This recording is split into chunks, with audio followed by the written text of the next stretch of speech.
Hello student, आपका online class में स्वागत है। आज हम बात करेंगे प्रथम चैप्टर के अंतिम यानी लास्ट टॉपिक हैं, वो आपका है एक समान विद्युत क्षेत्र में द्विध्रुव पर बल आघूर्ण। उसके बारे में विस्तृत रूप से चर्चा करेंगे। एक समान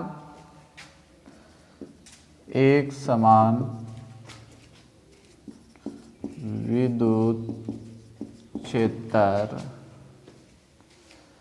में द्विध्रुव पर बल आघूर्ण या के कारण बल आघूर्ण।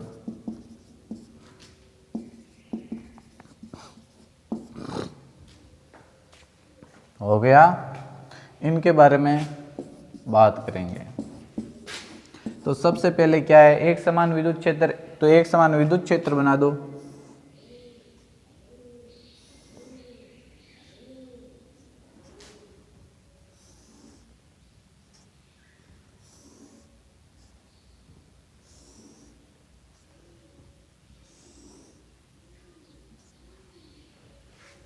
हो गया। इसमें थीटा कोण पर एक द्विध्रुव रखते हैं, ये द्विध्रुव है, ये रख देते हैं आपका ए और ये बिंदु है बी। यहाँ पर रख देते हैं प्लस क्यू आवेश, यहाँ पर है आपका माइनस क्यू आवेश। माइनस क्यू आवेश कारण यहाँ पर ये है विद्युत क्षेत्र। हो गया। ये थीटा कोण पर रखा है। अब देख लीजिए, पहले बारे में आवेश के बारे में हम बात कर चुके हैं कि एकल धनावेश के कारण उस पर बल लगता है, विद्युत बल, उसकी दिशा है विद्युत क्षेत्र के दिशा की। यदि आवेश आपका धनावेश है तो बल और विद्युत क्षेत्र दोनों की दिशा समान होगी। यदि आवेश ऋणावेश है तो उसमें बल और विद्युत क्षेत्र दोनों की दिशा आपस में विपरीत होगी। तो लिख देते हैं इसकी दिशा तो किधर होगी, आपकी धनावेश की तो दिशा इधर ही होगी। F1 बराबर QE1 सदिश, इसकी दिशा विद्युत क्षेत्र की दिशा की विपरीत होगी, माइनस आवेश है तो ये लो।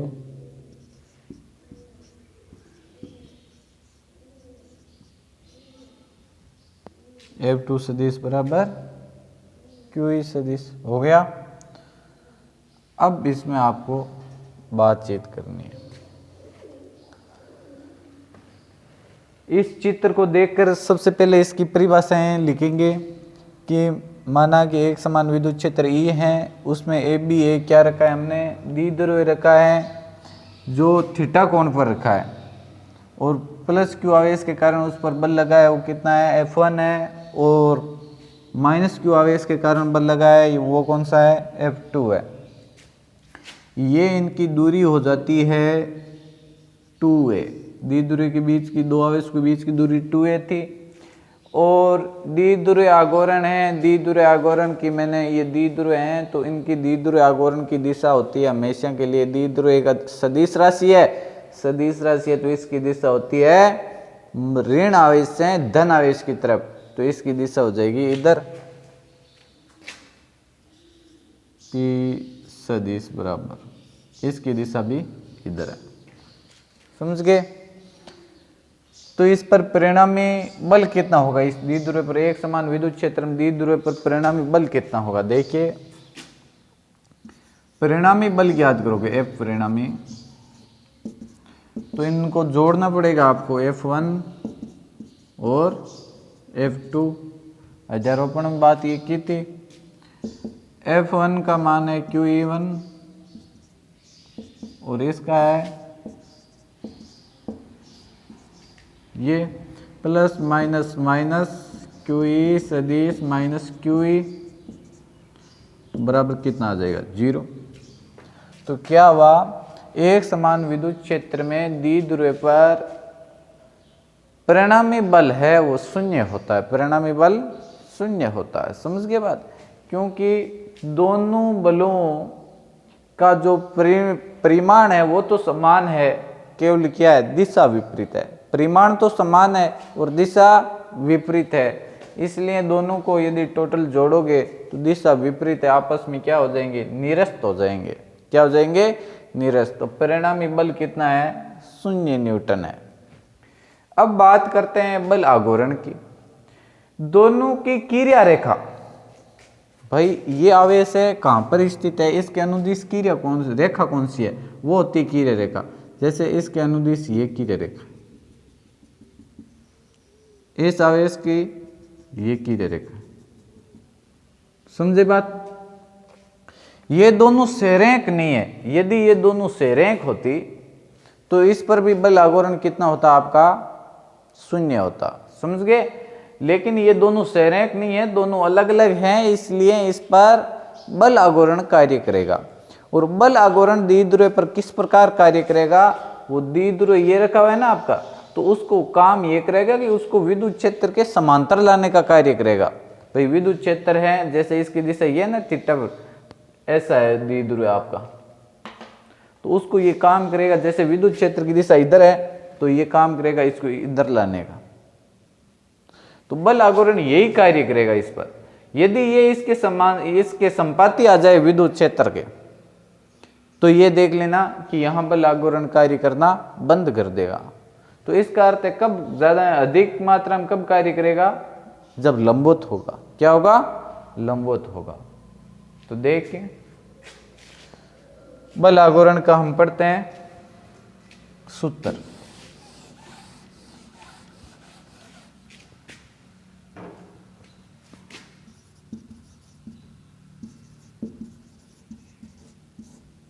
बल आघूर्ण टाउ से दर्शाते हैं।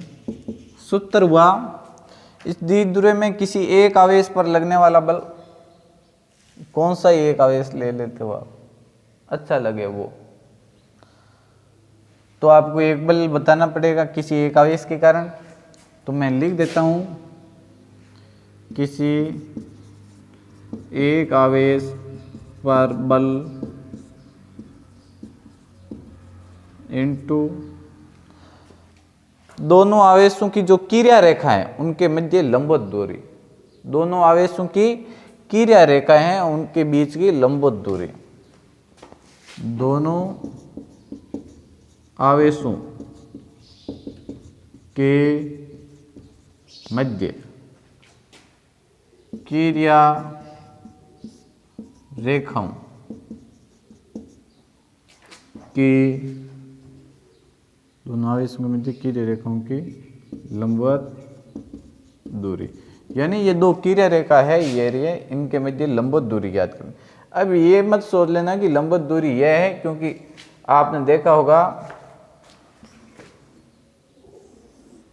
ये होता है, तो इसमें आपको लंबवत दूरी या सीधी ऊंचाई पूछते हैं तो ये थोड़ी होती है ये भुजा, उस पर या तो आपको यहाँ से ये लंब डालना पड़ेगा, फिर ये त्रिभुज बनेगा, ये भुजा पता है, इस भुजा को भी आपको पता करना पड़ेगा, फिर ये भुजा निकालोगे आप, निकालोगे नहीं निकालोगे, तो इस प्रकार ही इसमें निकालेंगे। इसमें यहाँ से क्या डालेंगे, लंब,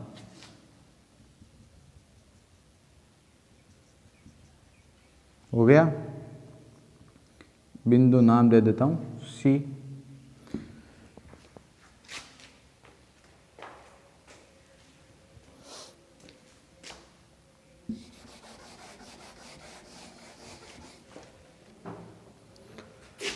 टाउ बराबर किसी एक आवेश पर बल क्यू इंटू दोनों क्रिया रेखाओं के बीच की लंबवत दूरी बी सी। आपको पता होगा ये इस रेखा के अनुदिश थीटा है, तो यहां पर भी वही थीटा होगा, तो ये यहां पर भी थीटा है, ये यहां से लंब डाला था 90 डिग्री है, तो अब आपको साइन थीटा से निकालना पड़ेगा। साइन थीटा का सूत्र क्या होता है, लाल बट्टा कक्का से बताना है, लंब बटा करण, लंब कितना है, थीटा के सामने की भुजा क्या होती है, लंब, बी सी बट्टा करण कितना है 90 के सामने 2 है। साइन थीटा बराबर BC/2 है, तो BC बराबर क्या हुआ 2a sine theta, 2a sine theta. तो ये मान यहाँ रखेंगे QE into 2a sine theta, तो यहाँ पर क्या लिख देंगे 2AQE साइन थीटा। 2AQ की जगह क्या लिख सकते हैं, किसका सूत्र है द्विध्रुवीय आघूर्ण का, P लिख सकते हैं ना, तो PE साइन थीटा। इसको सदिश रूप में लिखेंगे तो टाउ सदिश बराबर P सदिश गुणनफल E। यदि कोस होता तो डॉट लगता है यहाँ पर, ये सदिश समीकरण।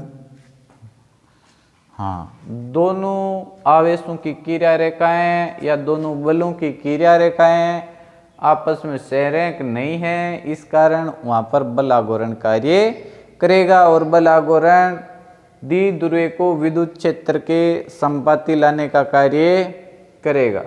अब इस पर देखते हैं कंडीशन। द्विध्रुव यदि 3 कंडीशन में स्थित होगा तो उस पर है बल आघूर्ण किस प्रकार कार्य करेगा।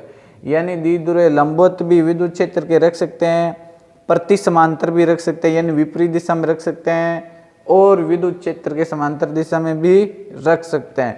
तीनों में बल आघूर्ण सबसे ज़्यादा किस कंडीशन पर कार्य करेगा और सबसे कम किस कंडीशन पर कार्य करेगा।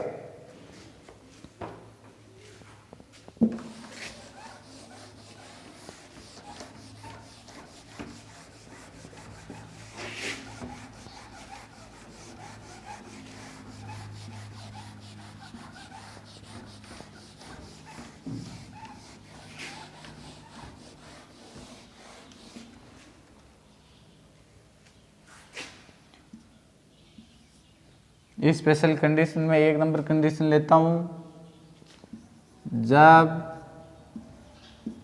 P सदिश में E सदिश क्या हो समांतर है,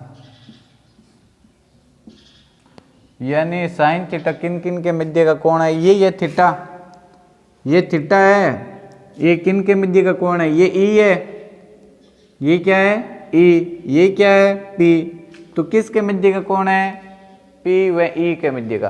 तो ये P है, ये थीटा यहाँ देख लीजिए, ये P है और ये E है, तो किसके मध्य का कोण हुआ P और E के मध्य का। जब P व E समांतर हैं तब थीटा कितना होगा आपका 0 डिग्री, दोनों समांतर है 0 ही होगा।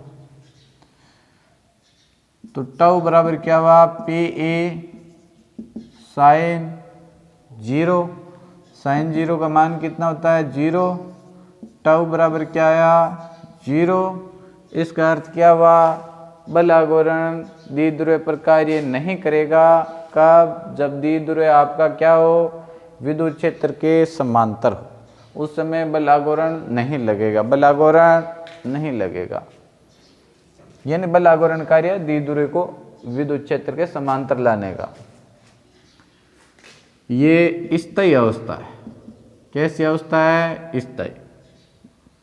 2 नंबर, जब P व E सदिश प्रति समांतर, कैसे है प्रति समांतर है, प्रति समांतर मतलब दोनों विपरीत दिशा में, जैसे विद्युत क्षेत्र इस साइड में और आपका द्विध्रुव इस साइड में, विद्युत द्विध्रुव ये इस साइड में, तो प्रति समांतर वे, तो यहाँ पर दोनों अलग अलग हैं, इस प्रकार है होगा, तो क्रिया कोण कितने का बनेगा 180 डिग्री का।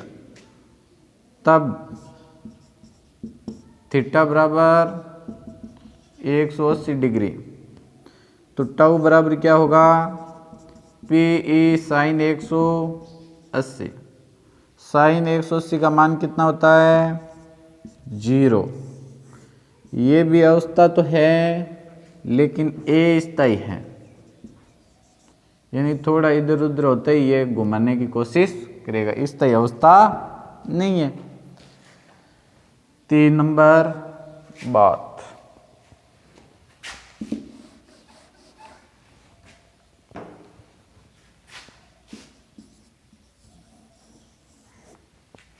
जब P व E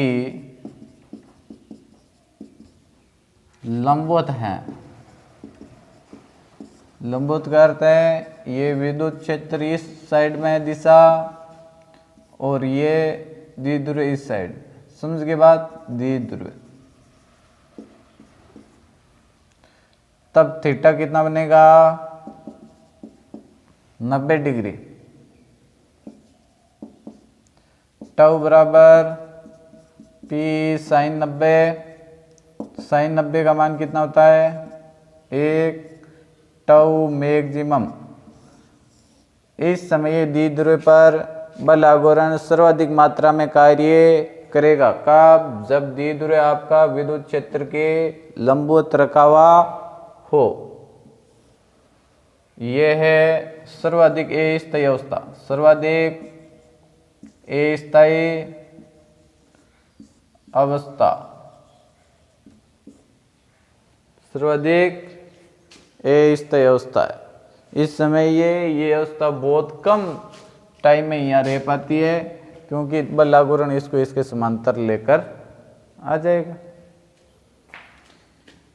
ये हुआ इनका पूरा काम। और इसके साथ एक और बता देता हूँ आपको कि इसकी दिशा है हमेशा के लिए कैसे ज्ञात की जाती है। इनकी दिशा दक्षिणावर्त पूछ सकता है, बल आघूर्ण की दिशा बताइए।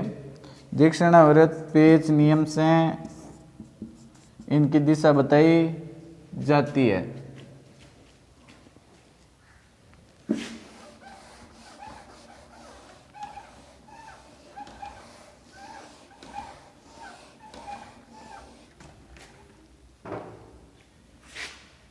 पी ई, ये लो इस प्रकार। अब बात करेंगे किसमें, ये टॉपिक आपका कंप्लीट हो गया। अब बात करेंगे विद्युत द्विध्रुव में कुछ भौतिक रूप से क्या गुण धर्म होते हैं उनके बारे में।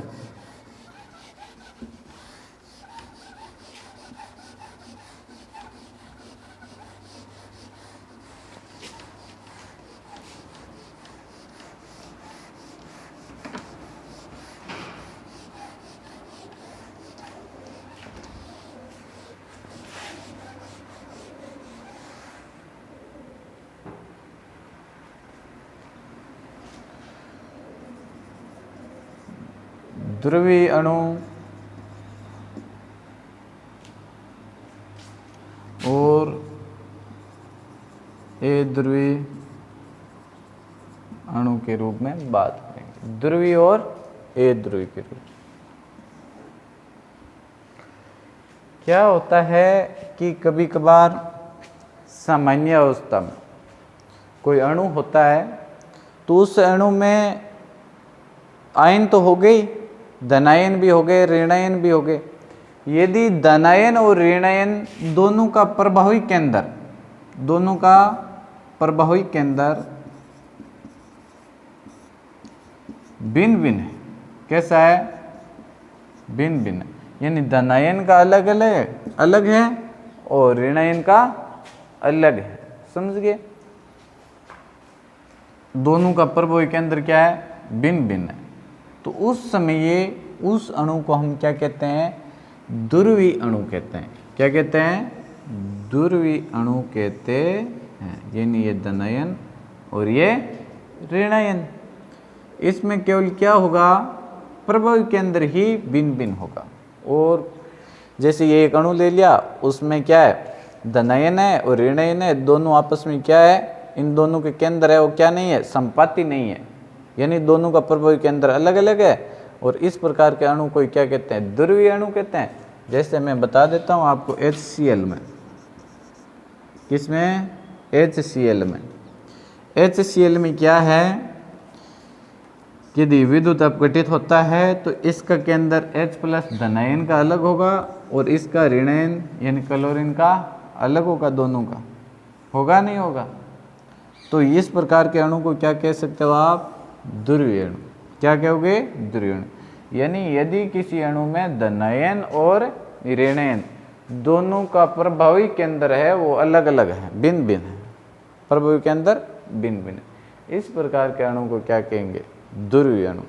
यदि प्रभावी केंद्र है, किसी अणु का प्रभावी केंद्र है, वो धनायन और ऋणायन का दोनों का क्या है? संपाती है, दोनों का संपाती है।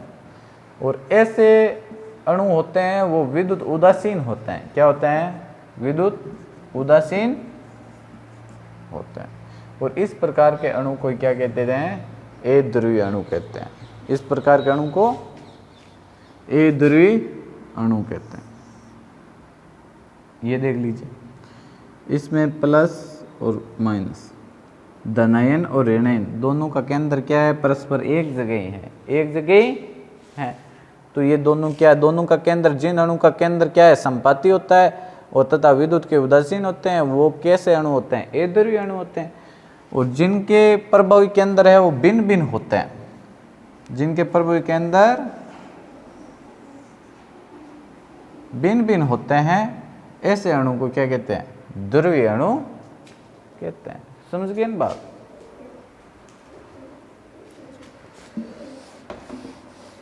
जैसे H2 है, इसका उदाहरण है ये अध्रुवीय का।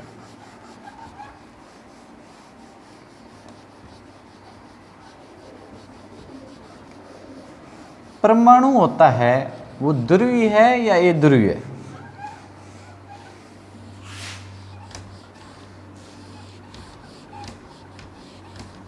परमाणु ध्रुवीय है या अध्रुवीय? परमाणु अध्रुवीय होता है। क्या होता है? अध्रुवीय होता है। जब इसको किसी विद्युत क्षेत्र में रखा जाता है ना, तो उसमें केंद्र क्या है? अलग अलग विस्थापित होते हैं, तब द्विध्रुवीय बनता है। और पहले क्या होता है? अध्रुवीय होता है। जैसे कुछ पदार्थ ऐसे होते हैं जिनमें प्रारंभ अवस्था में तो क्या होता है? धनायन और ऋणायन दोनों के केंद्र क्या है? उन अणु में संपाती होते हैं। लेकिन जब उस पर विद्युत क्षेत्र आरोपित किया जाता है, क्या आरोपित किया जाता है? विद्युत क्षेत्र, तो उसके केंद्र क्या हो जाते हैं? थोड़े विपरीत दिशा में। विद्युत क्षेत्र की जैसे मैं आपको बता देता हूं,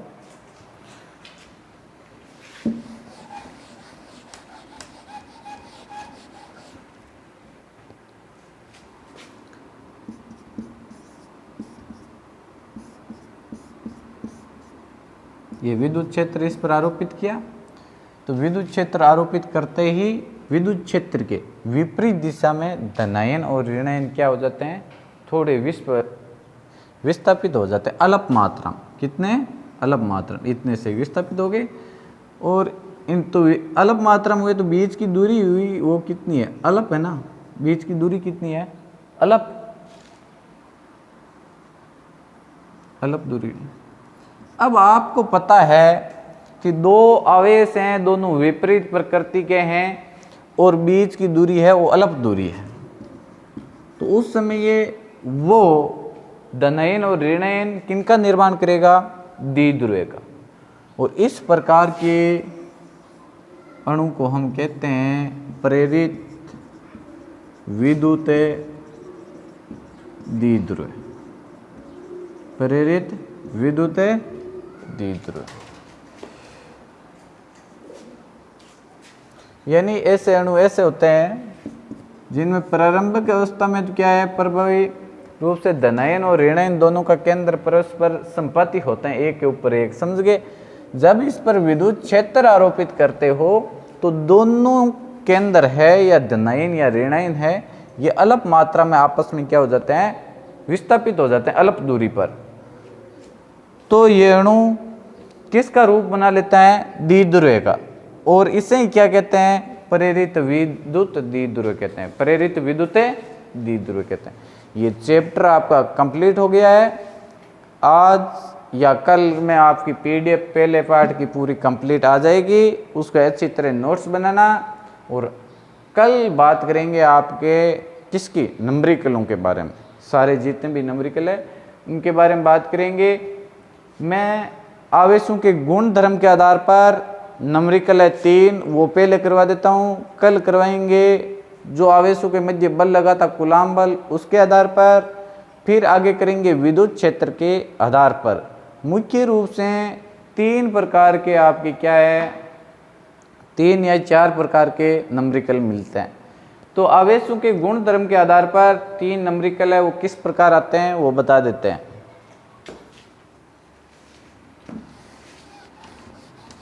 और पाठ के अच्छी तरह नोट्स बनाना ताकि आपको नंबरिकल कर पाए।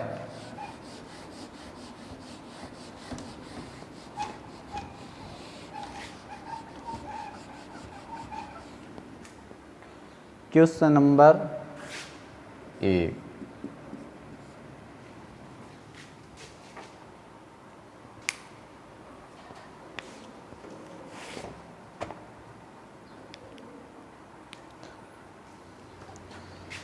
किसी धातु के गोले को 1 कूलाम आवेश देने पर एक आवेश से धनावेशित करने में, एक आवेश से धनावेशित करने में कितने इलेक्ट्रॉनों की आवश्यकता होगी। ये क्वेश्चन है ना नंबरिकल, यानी यही है ना, उस करने में उससे कितने इलेक्ट्रॉन निष्कासित करने होंगे, यानी कितने इलेक्ट्रॉनों को निष्कासित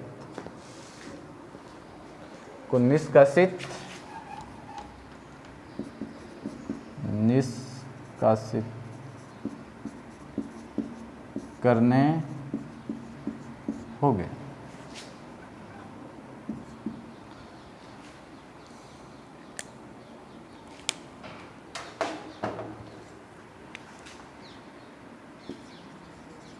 देखिए, किसी धातु के गोले ले लिया, गोले को 1 आवेश दिया, 1 कूलम आवेश दिया।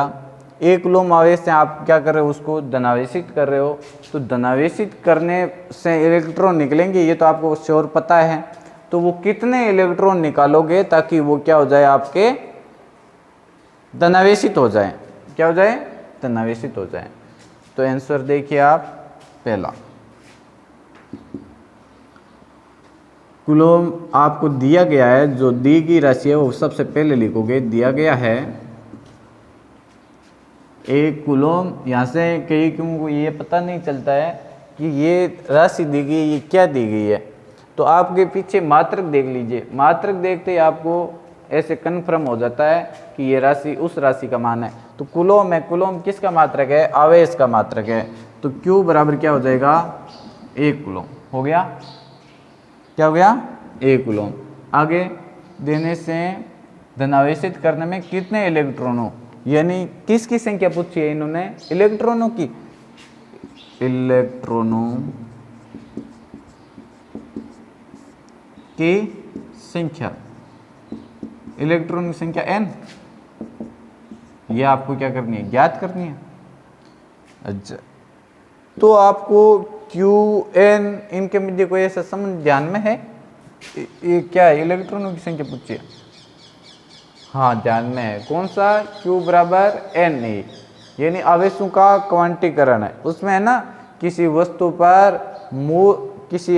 पर है आवेश है, वो मूल आवेश का कितना होता है, पूर्ण गुणज होता है। मूल आवेश यानी इलेक्ट्रॉन के आवेश का पूर्ण गुणज होता है। समझ गए बात।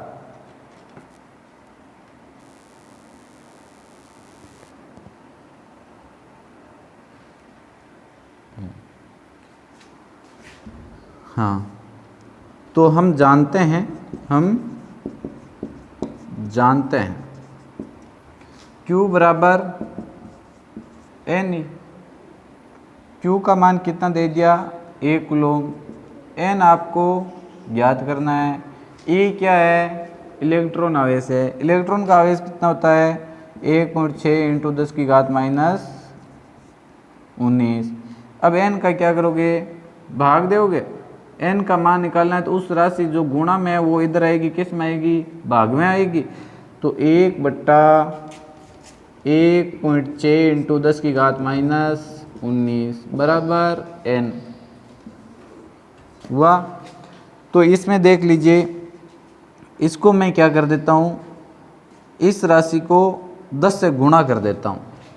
10 से गुणा कर रहे हैं तो ऊपर 10 हो गया, नीचे 1.6 को 10 से गुणा किया तो कितने हो जाएंगे, 16। और जो नीचे थे 10⁻19 कूलम नीचे थे ना, वो घात ऊपर जाएगी तो क्या हो जाएगी, चिन्ह विपरीत हो जाएंगे। तो 10 की घात कितनी बच जाएगी, 19। अब देखो,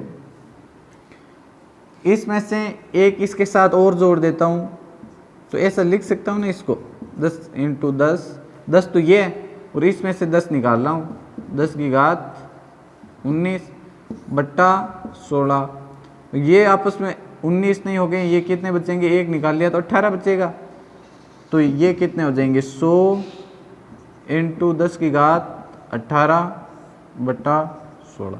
अब 16 का दो इसमें भाग, 16 का भाग दोगे तो 16 छक्का के 96, 100 16 4 40, 16 दूनी 32, 8 16 पंजे 80, 6.25 × 10 की घात 18। क्या पूछी है, इलेक्ट्रॉनों की संख्या। ध्यान रख लेना, यहाँ पर इस रूप में चल रहे हो तो मैंने n को इस साइड में लेकर आ गया और ये राशि उस साइड में लिख दी है ना, ये n। भाई पूरे पक्ष दोनों पर आपस में एक्सचेंज कर रहे हो तो कोई आपस में परिवर्तन नहीं होगा, समझते। एक पक्ष इधर रख रहे हो, एक पक्ष इधर रख रहे हो तो कोई परिवर्तन नहीं है। n क्या है, इलेक्ट्रॉनों की संख्या है, तो यहाँ लिख देंगे इलेक्ट्रॉन। इतने इलेक्ट्रॉन यदि उसमें से निकालोगे आप, 6.25 × 10 की घात 18 इलेक्ट्रॉन, तो वो वस्तु आपकी क्या होगी, धनावेशित होगी। क्या होगी, धनावेशित होगी। इलेक्ट्रॉन ग्रहण करेगी तो क्या होगी, ऋणावेशित होगी। समझ के बात। एक क्वेश्चन है आपका इस प्रकार। अब है दूसरा क्वेश्चन।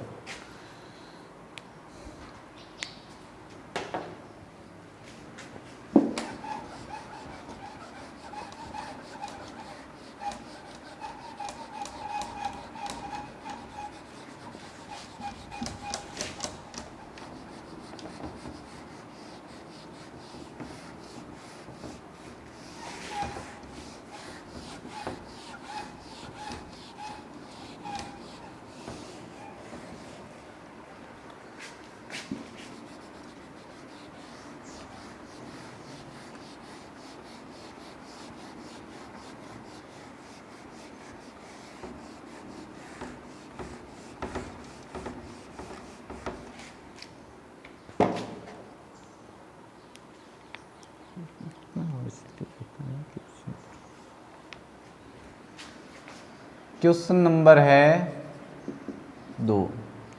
किसी वस्तु को इतना आवेशित किया जाता है कि उसके द्रव्यमान में 9.1 नैनोग्राम, द्रव्यमान में 9.1 नैनोग्राम वृद्धि हो जाती है,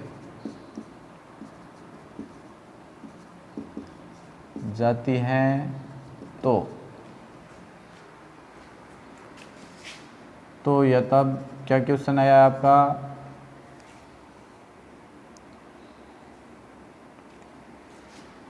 कितने इलेक्ट्रॉन वस्तु को दिए गए, वस्तु को दिए गए 2 नंबर। आवेश का मान है ना, आवेश का मान व प्रकृति ज्ञात कीजिए। यानी क्वेश्चन एक ही दिया है आपको, किसी वस्तु को इतना आवेशित किया जाता है कि उसके द्रव्यमान में 9.1 नैनोग्राम वृद्धि हो जाती है, तब उस वस्तु को कितने इलेक्ट्रॉन दिए गए हैं, ताकि उसमें 9.1 नैनोग्राम वृद्धि हुई है और दिए गए। अब टोटल आवेश का मान कितना वो भी आपको बताना पड़ेगा और प्रकृति भी आपको ज्ञात करनी पड़ेगी।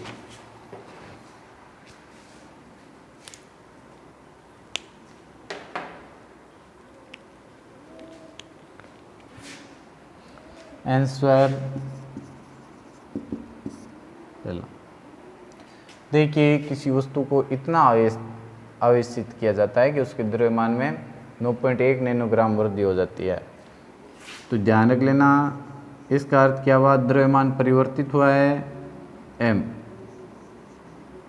कितना ये दिया गया है आपको, है ना, तो ऊपर लिखोगे दिया गया है, दिया गया है। क्या दिया गया है, डेल एम द्रव्यमान में परिवर्तन हुआ है कितना, 9.1 नैनोग्राम है। तो 1 नैनोग्राम बराबर 1 नैनो चेंज करोगे आप तो 10 की घात कितना होता है, -9, यही होता है। ग्राम है, यदि ग्राम को केजी में चेंज करना चाहते हो तो 1000 का भाग देना, यानी 10 की घात 3 का भाग दोगे और 10 की घात 3 का भाग दोगे तो आपको पता है वो राशि भी ऊपर आएगी। तो ये हो जाएगा 9.1, ये तो लिखा है नैनो एन की जगह, और ये ग्राम को किस में चेंज कर रहे हो, केजी में, या है आपका केजी में। तो इसके बराबर हो जाएगा 9.1 इंटू 10 की घात -12 केजी आ गया। अब पहला क्वेश्चन क्या कर रहा है, कितने इलेक्ट्रॉन वस्तु को दिए गए हैं, भाई इलेक्ट्रॉन है वो कितने दिए गए हैं ये बताना है आपको, समझ गए ना। तो आपको इलेक्ट्रॉनों की संख्या ज्ञात करनी है। अब मैं बता देता हूं आपको, संख्या ज्ञात करोगे तो द्रव्यमान के आधार पर करोगे, द्रव्यमान में वृद्धि आप उसने बता चुका है। तो द्रव्यमान में वृद्धि कब हुई, जब उसको क्या दिए, इलेक्ट्रॉन दिए। क्या दिए, इलेक्ट्रॉन दिए, तब वृद्धि हुई ना, इलेक्ट्रॉन दिए तब वृद्धि हुई थी। हाँ, कितने इलेक्ट्रॉन दिए ये आपको पता नहीं है। तो द्रव्यमान बराबर क्या हुआ, n इंटू ई। ई तो यहां पर ऐसा नहीं है क्या, Q बराबर NE होता है ना। तो इलेक्ट्रॉन दोगे आवेशों के रूप में वृद्धि होती तो Q बराबर NE होता। यहां पर क्या है, द्रव्यमान दिया है आपने, इलेक्ट्रॉन किसकी बात कर रहा है, आवेश की बात नहीं कर रहा है, किसकी बात कर रहा है, द्रव्यमान की। तो यहां तो इलेक्ट्रॉन आवेश था तो E लिख देते, यहां लिखोगे Me, यानी इलेक्ट्रॉन के द्रव्यमान के बारे में चर्चा कर रहा है। तो डेल M बराबर क्या हुआ, N इंटू Me। समझ गए ना बात। हम जानते हैं कि थोड़ा सा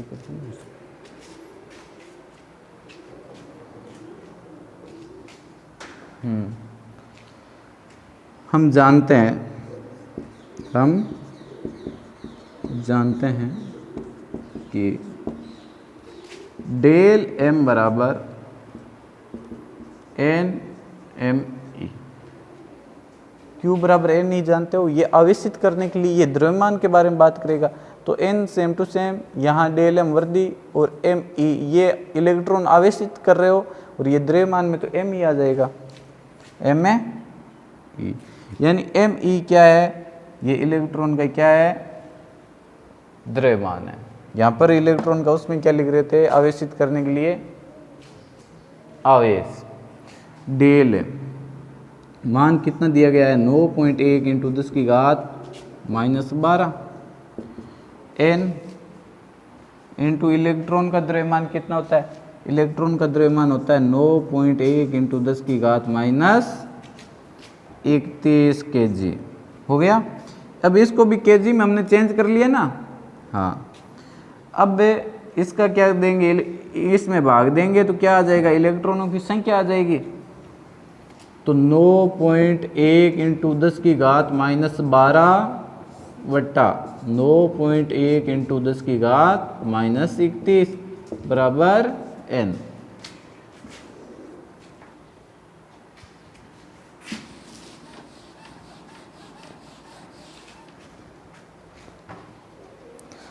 n बराबर, अब n को इस साइड में लिख दूंगा तो इस राशि को पूरी को इस साइड में, n बराबर 9.1 इंटू 10 की घात -12 बट्टा 9.1 इंटू 10 की घात -31।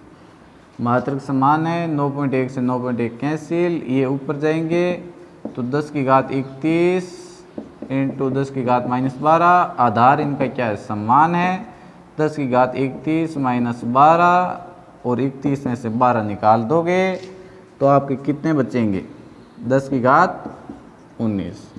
इलेक्ट्रॉन कितने आ गए?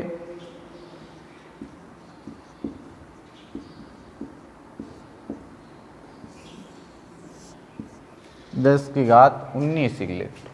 समझ गए ना बात? पहला क्वेश्चन क्या मिला? किसी वस्तु को इतना आवेशित किया जाता है कि उसमें द्रव्यमान 9.1 नैनोग्राम वृद्धि हो जाती है। कितने इलेक्ट्रॉन वस्तु को दिए गए हैं? ये बता दिया, इतने इलेक्ट्रॉन वस्तु को दिए गए, तब उसके द्रव्यमान में वृद्धि हुई है। 2 नंबर भाग क्या था इसका? आवेश का मान व प्रकृति ज्ञात कीजिए। 2 नंबर आवेश का क्या सूत्र हुआ? Q बराबर n। n अभी आपके पास आया है और E इलेक्ट्रॉन का क्या होता है? आवेश होता है।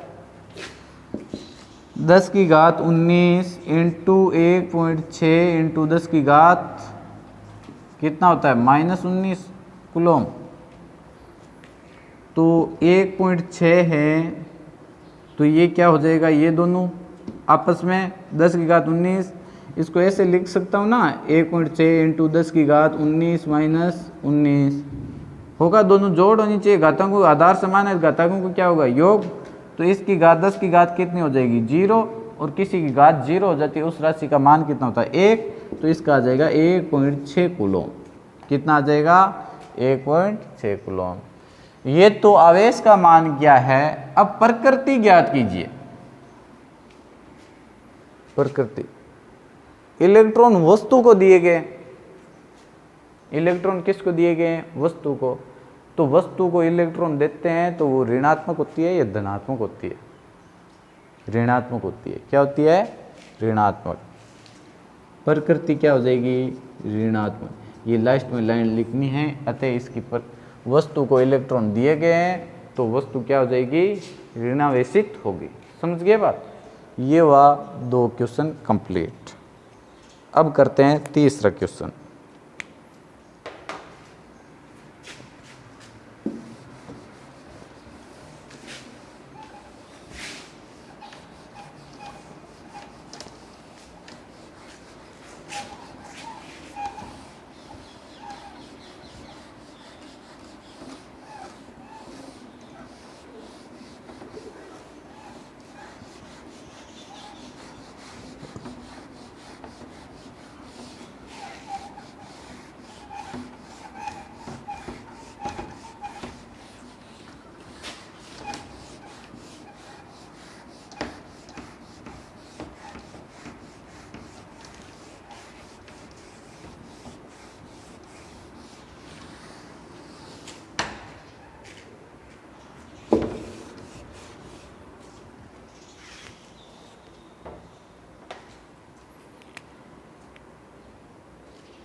Question number 3।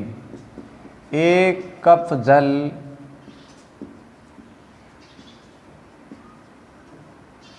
(250 ग्राम) में कितनी मात्रा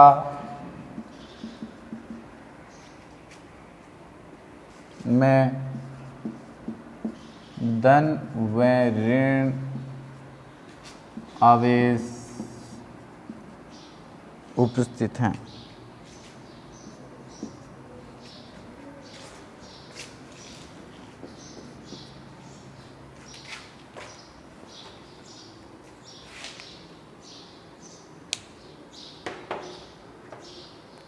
देखिए क्वेश्चन क्या है, एक कप जल है जिसका द्रव्यमान 250 ग्राम है, दे चुका है।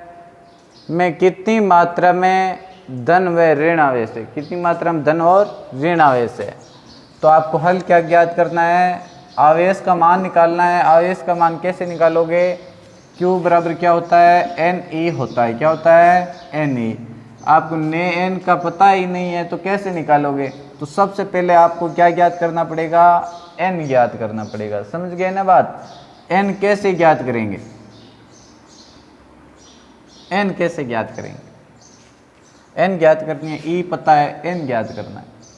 तो n का कोई सूत्र, कक्षा 11 में अवोगाद्रो संख्या हम पढ़ चुके होंगे, 13वें पाठ अच्छी तरीके से पढ़ी हुई है। अवोगाद्रो संख्याओं के 7 प्रयोग किया जाता है, यानी 7 राशियां ज्ञात करने में अवोगाद्रो संख्या उपयोग में की जाती है। उसमें से एक ये भी है कि किसी भी जो पदार्थ होता है उसमें अणु की संख्या ज्ञात करनी होती है तो किसका उपयोग किया जाता है, अवोगाद्रो संख्या का उपयोग किया जाता है। अब अवोगाद्रो की संख्या से ये n कैसे निकालेंगे, देखिए M/M बराबर n बटा, ये n से छोटा लिख दीजिए, ये NA। तो यहाँ पर ये n या ऐसा लिखूंगा तो यहाँ ऐसा कर देंगे, ये यहाँ ये छोटा कर दीजिए, एक ही बात है। ये लो, हो गया। एक स्मॉल m है, एक कैपिटल m है, एक NA है, एक स्मॉल n है। अब देखो ये क्या होता है, ये होता है द्रव्यमान। क्या होता है, द्रव्यमान यानी भार अणु का। समझ गए बात। ये होता है अणु भार। कैपिटल M क्या होता है, अणु भार। ये होती है अवोगाद्रो संख्या, अवोगाद्रो संख्या कक्षा 11। और ये होता है अणु की संख्या, यानी ये तो क्या होती है, संख्या होती है। ये अवोगाद्रो संख्या होती है, ये अणु भार होता है। ये क्या होता है, द्रव्यमान होता है। अवोगाद्रो संख्या मान फिक्स है 6.023 × 10⁻23।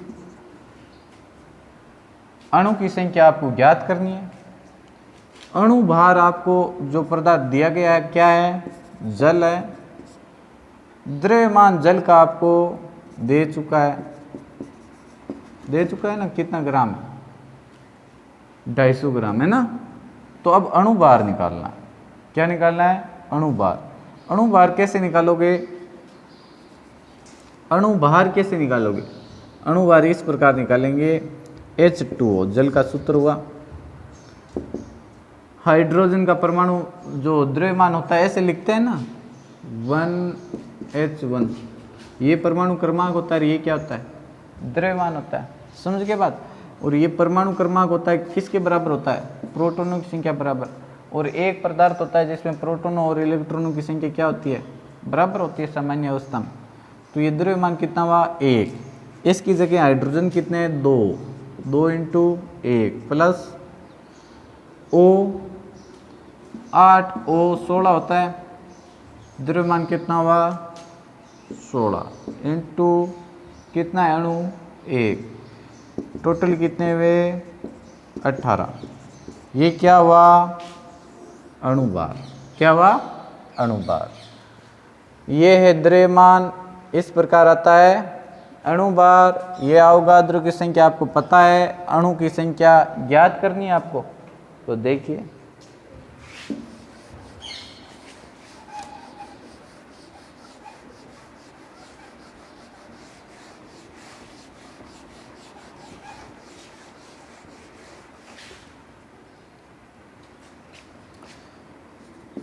दिया गया है, दिया गया है, क्या दिया गया है? जल का द्रव्यमान 250 ग्राम। अब आपको क्या करना है? ज्ञात करना है जल का अणुभार। अणुभार किस प्रकार निकाले थे? मैंने बताया था, हाइड्रोजन के 2 अणु हैं, प्रत्येक का द्रव्यमान होता है कितना? 1 प्लस ऑक्सीजन का 16 होता है। ऑक्सीजन है कितने जल में? 1, कितने हुए? 2 + 16 18 हो गए। दोनों आगे अवगाद्रो की संख्या कितनी होती है? 6.023 × 10⁻23 हो गई। अवगाद्रो संख्या मात्रक नहीं है। अब क्या करोगे आप? n इलेक्ट्रॉन यानी आवेशों की संख्या ज्ञात करनी है, की संख्या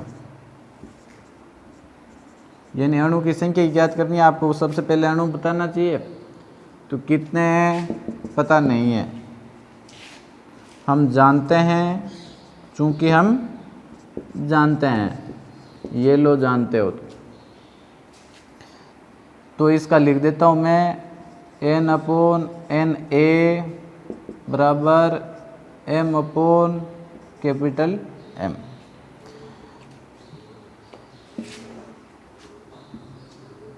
इसको n को इधर ले जाते हैं तो कितना हुआ? स्मॉल m का 250, इसका कितना हुआ? 18, इसका कितना हुआ? 6.023 × 10⁻23 हो गया। ये तो इनका मान आया, n का मान आया। अब Q बराबर क्या होता है? Ne होता है ना? Q बराबर क्या होता है? Ne होता है। ये n का मान आ गया E। अब ये क्वेश्चन क्या कर रहा है?